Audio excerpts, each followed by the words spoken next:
Welcome back to Blind Man Morris, and today I'm going to show you all the greasing points on your Morris Minor. So I'm going to use the 1954 Morris because it's got one extra greasing point compared to a standard Morris, which is the one on the water pump. But before we start, I'm going to say thank you to Lucy the Moggy for pointing out that I actually hadn't made a complete video on the greasing points around the Morris. I've done where to grease them, how to grease them, and what they are, and what to do with a broken one, but I hadn't shown anybody where they all are. So here we go. The first one is the water pump on an early Series 2 Morris Minor, and it's down here just below your corrugated hose on your thermostat housing here.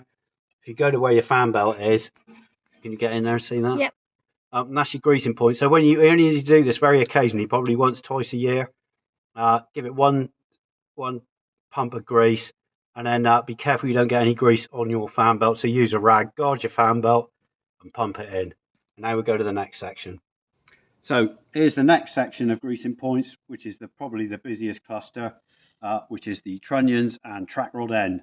So occasionally on certain Morrises, you may find that there isn't a greasing point on your track rod end. Don't panic. It means it's a greaseless track rod end. So here we go. We're going to start at the top. There's a top trunnion greasing point. And then you do your track rod end. And then underneath, you might have to, it's right there. You see it where my finger is? That's your bottom greasing trunnion point. And the same on the other side. And it's exactly the same on the other side. And now we'll go under the car to the prop shaft and handbrake cables. So here we are under our 1954, and we are on the prop shaft in front of the cross member at the gearbox end. And you'll see the universal joint, and just inside the universal joint, and it's awkward to see on it at the moment, but if you could point to it with your finger, is the grease nipple or the UJ joint on the prop shaft. So here we are at the other end of the prop shaft. This is at the differential end, and just by the universal joint there, you'll see the other grease nipple. Give it 3 pumps on a single-handed grease gun or 2 pumps on a big grease gun, and that'll be plenty of lubrication. Now, if you can't access your grease nipples on your prop shaft because they're pointing directly up towards the floor pan, what you normally do is you jack the back of the car up on the differential there, spin the wheels until both grease nipples are available, pointing horizontally one way, and then you can easily grease them. Don't grease your car if it's on a jack. If you're going to grease it, use axle stands or get it up on ramps.